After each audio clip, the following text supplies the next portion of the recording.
It's Brian Preston, the Money Guy. On to KP's question. He says, I am locked in at a 2.85% mortgage rate for 30 years. Do you guys recommend paying off the mortgage early or investing instead? And he says this knowing that Warren Buffett took the full 30 years to pay off his home. Oh, Warren Buffett did that, eh? I know some other guys that might do that too. Oh, man. Why do we let these questions through? Because all it does is create strife between me and Bo. Did KP give us his or her age? Do we know any of that? No. No, okay. Okay, there's some stuff KP, there. if you would like to drop that in the chat, we can watch for it. Look, I'm older than Bo, and I'm over 45. So Bo knows I have this goal that I want to be completely debt-free by the time I was 50. And it's so ridiculous because I'm already at the point now where I own 90%. I have 90% equity in my house and 10% debt on my house. So, I mean, it's so low already, but it is a 2.5% mortgage rate. And dagummit, if Bo isn't in my head in so many different ways, is because it is interesting as my cash is now getting close to 2% a month on just my straight up cash. It does feel weird to pay off a 2.5% mortgage. I love it. Makes me so happy. but I mean, it's one of those. So KP has a 2.8%. KP's 38 years old. So, okay. So here's 38 years old. Man, just make sure I wouldn't even consider this question unless you're saving and investing 25% of your gross income. And then what I'm doing to trick myself, because I just know where we are, instead of when I get year-end distributions now, I'm not trying to do a big lump sum to pay off that final 10% on my house. What I've done is I've increased my dollar cost averaging on my investments every month. Because that's something, and I'll let you get into the Bo system where he says instead of paying off the house, he'll have you invest it. But I am finding that I round up my payments because that way I feel like, okay, I'm not going whole hog on trying to pay off this thing, but I am rounding up through my behavior, my monthly payments, so I'm still accomplishing the goals, because it's going to be weird to pay off a 2.5% mortgage with rates being as high as they are. Yeah, I'm trying to think of, but whenever we answer questions, often like the same type of questions, I want to try to answer them in different ways from different angles. I'm going to go a different angle on this one. KP, it depends on what your goals are, right? Like at the end of the day, money is nothing more than a tool that allows us to accomplish our goals. So if your number one goal over retirement, over financial independence, over everything else is to be debt-free, I think that has to come into the conversation.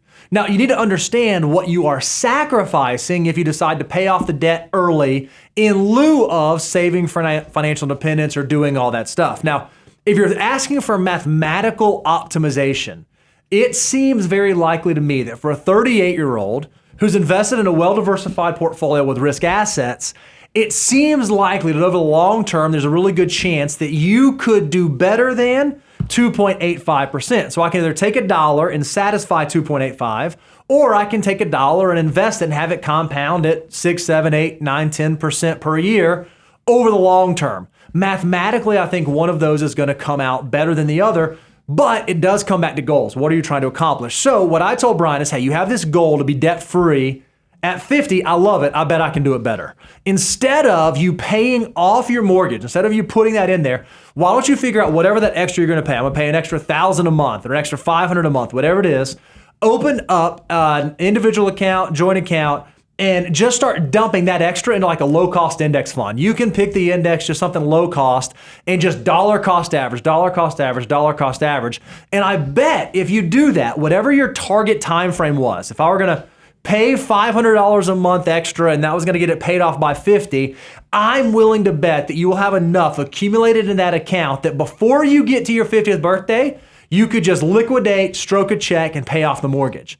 Well, it's a little bit of a trick on my end because Brian has figured out exactly what I should. You're never going to like liquidate it and stroke the check because being debt-free is awesome. In my opinion, having the ability to be debt-free is just as cool. It's just slightly more optimized. So I think it comes back to goals. 2.85, I think, in my opinion, this will be some of the lowest interest rates that we see for the rest of our lives. So it seems really crazy not to capitalize on that. Two quick closing statements. I think anybody under 45, your risk because we always, this comes down to risk. Your risk is you'll never reach the wealth building potential that you could. So that's why we put so much emphasis on building wealth sub 45, because you're in those maximum years of really exploiting and taking advantage of compounding growth. Over 45, especially if you're a financial mutant, it's about keeping your wealth. That's right. You're trying to de-risk yourself. That's why you do want to be debt-free before you reach that financial independence state. I will tell you, Bo and I, so we own commercial real estate together. And y'all should just know these dialogues, it's not just on our primary residence. Because like I'm at this stage where I want my life simpler. I negotiated with our corporate lender, commercial lender, that I wanted to be able to prepay. Because look, we know primary mortgages, prepayment penalties don't exist, but commercial loans do have prepayments in them. But I negotiated where we could prepay our loan.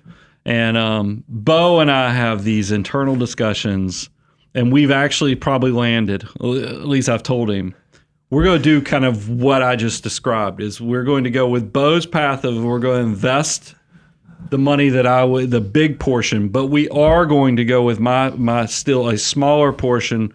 We'll pay down. It's basically like rounding up the payment, so that we're getting the best of both worlds. And I like that because we are going to primarily do what Bo says, and we're going to invest because we think it's going to turn into a much larger sum. But we are still going to pay respect to my desire to simplify my life by sending a little bit, or essentially rounding up the payments. And that's how you model compromise in relationships. It's true. I mean, it's a good point. I mean, that's the hard part. We're good at numbers, That's fantastic. but I know it's also not all analytics. There's also an emotional, and I have this desire to simplify my life financially, and paying off debt is a big part of that.